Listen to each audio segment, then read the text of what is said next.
Man, I'm tired today. I'm tired today. I haven't slept that good in a couple days.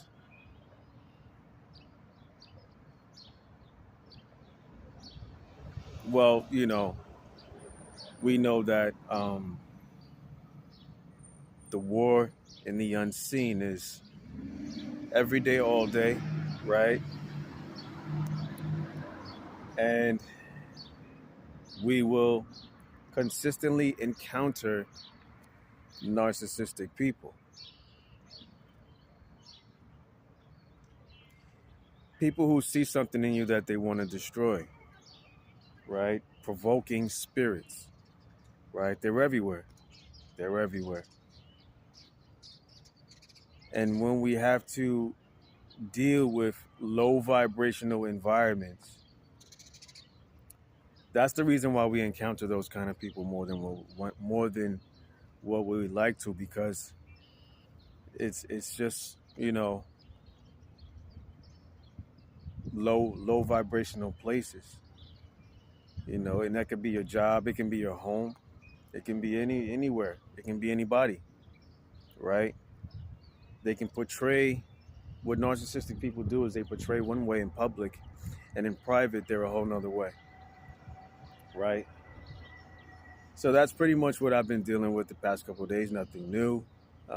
Getting better at dealing with it, getting better at handling these kind of people. But I will say this: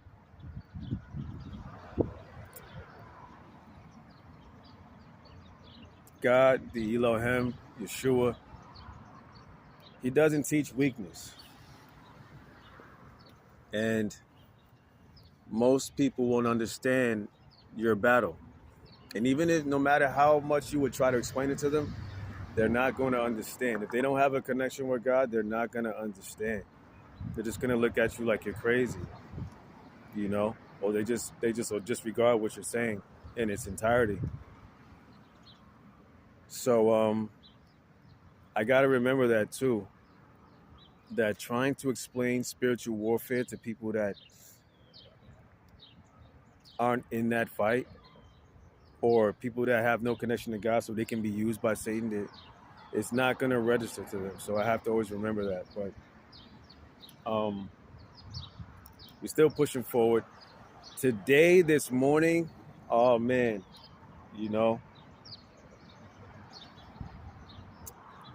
in my last post, about my last video, I had spoke on getting invited to a business meeting. So I went to that meeting this morning.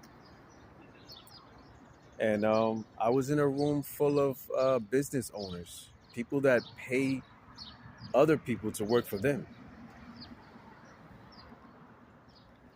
Right. And it was a free breakfast. They ordered everybody breakfast. And it was really dope, man. It was really dope to sit in a business meeting, a business group of a bunch of business owners, and they share information, and they support each other's businesses. That's one of the key things that I learned, because at the end of the meeting, one of the leaders of the meeting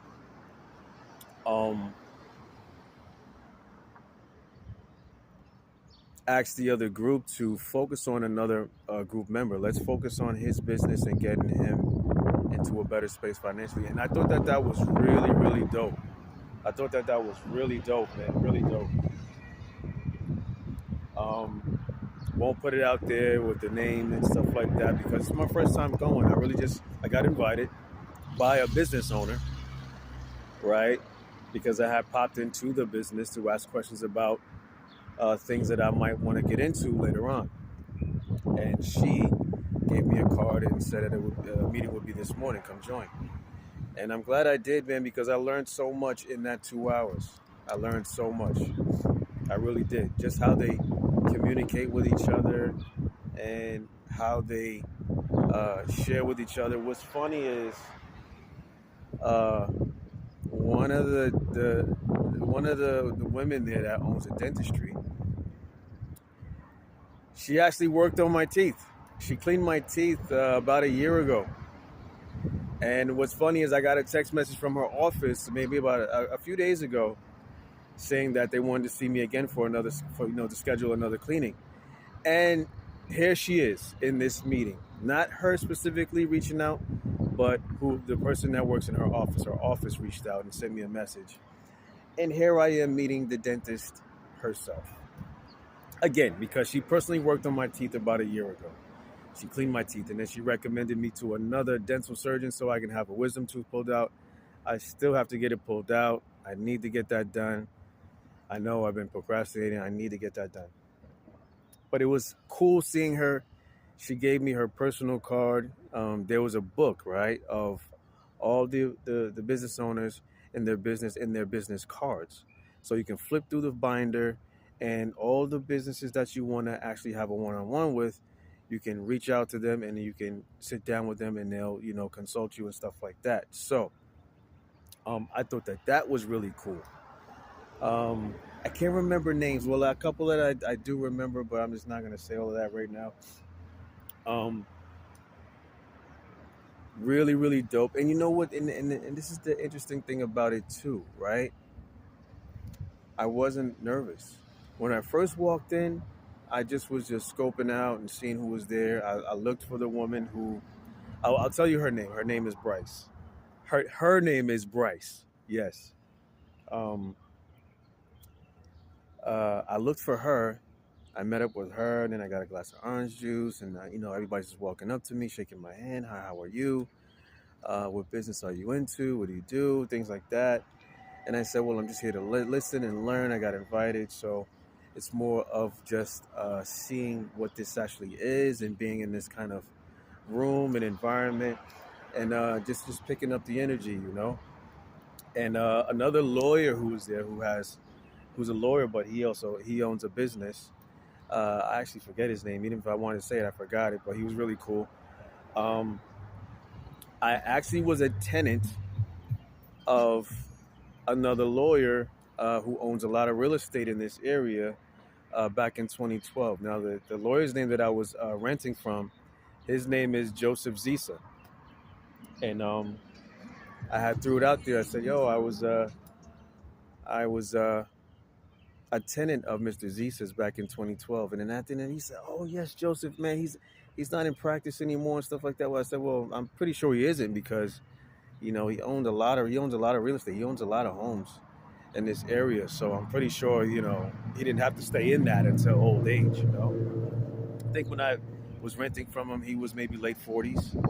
So he's mid 50s right now. So if he's done practicing law, then he's good. He's really good.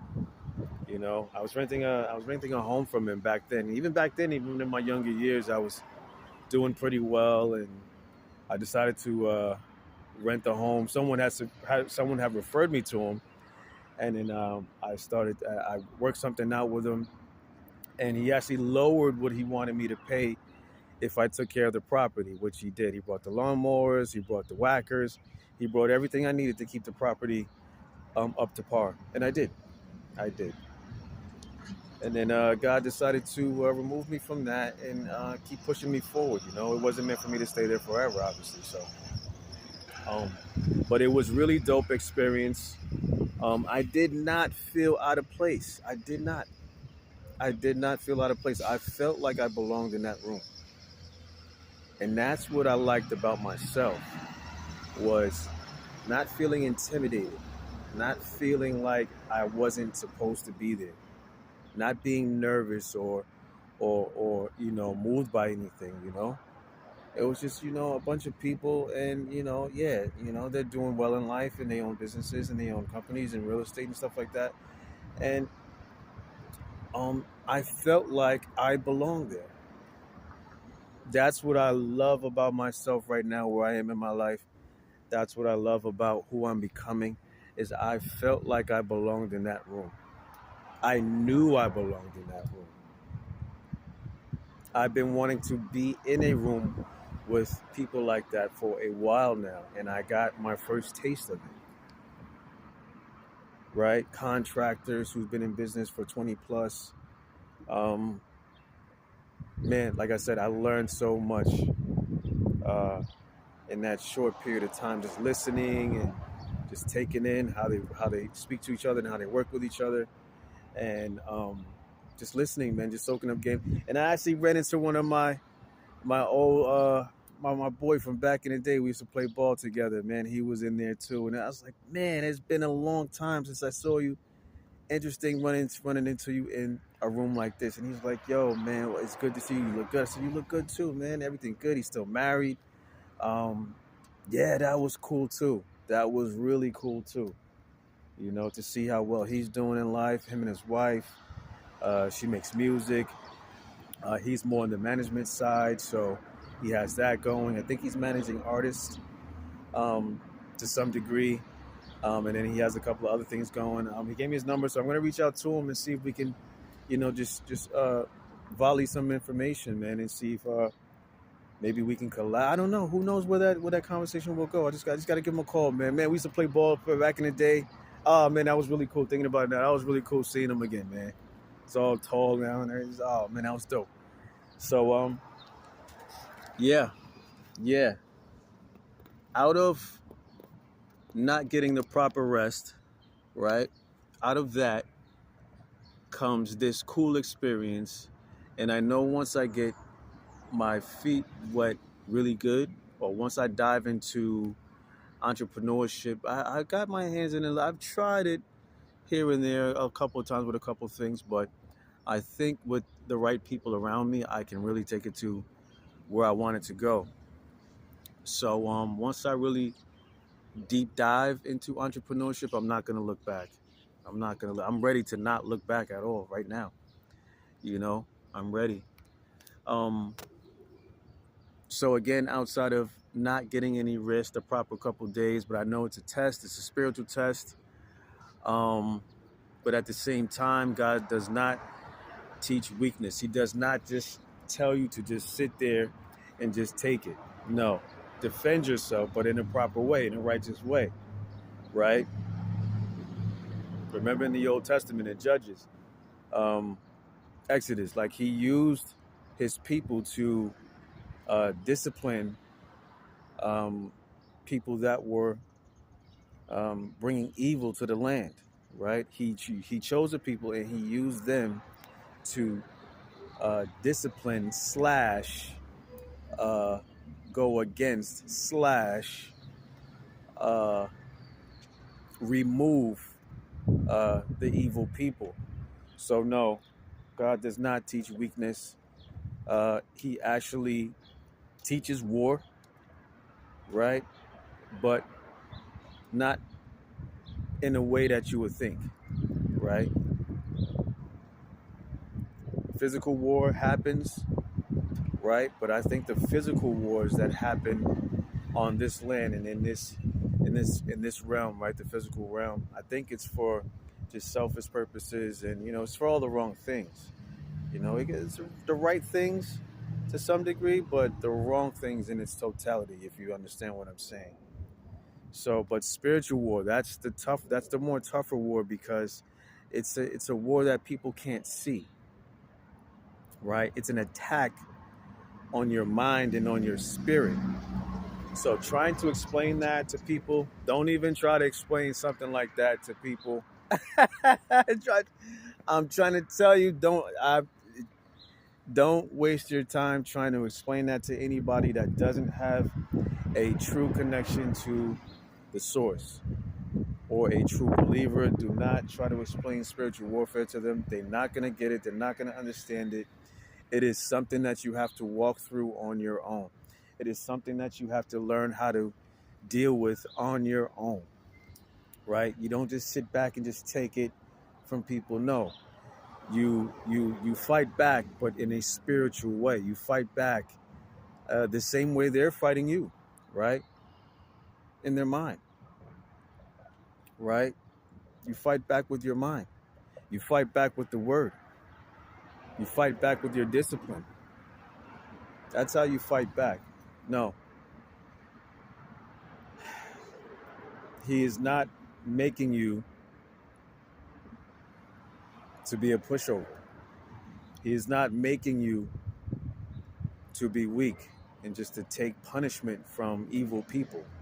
No. He is making you to be feared, spiritually feared, right? Because they already fear you. They already fear you. It's just when they fear you, they fear you so much they have to do something to try to bring you down, try to take you out of yourself, try to mess with your peace. That's what it's about. It's about it's about disrupting your peace, right? And in order to have peace, you gotta have a little bit of war. In order to get to your peace, you're gonna have to go through a little bit of war. Not within yourself, but against the spirits that are trying to take you away from your peace. You have to defend your peace, is what I should say. You have to defend your peace at all costs. You have to defend your peace. You have to defend yourself to get to the point of peace, to the point of the other side, right? There's the quiet before the storm, and then there's the storm, and then it goes quiet again for a while. You have peace for a while, and then there's another storm, and then when you make it through that one, there's quiet for a while, there's peace for a while. So I get it. I'm surrounded by low vibrational people. I'm surrounded by demons who are laughing and joking and want to be friends with everybody. And I'm not here to be anybody's friend. I'm not here to be anybody's friend. I'm here to do what I have to do and to make it to God. Simple as that. So, stay moving forward. Stay in prayer, stay in repentance. I was reading Proverbs last night, and I remember that. Wow, it's been a while. I'm starting to remember how good Proverbs is, the book of law. Just keep going forward. Keep going forward. I'll post a video of me talking in that room. I spoke in that room. They asked me to speak, so I spoke, and I'll post it. It's a short. It's only like, I think, a minute and 30 seconds or something like that. It's a short. I'll post it. Keep an eye out for it, and I'm out of here.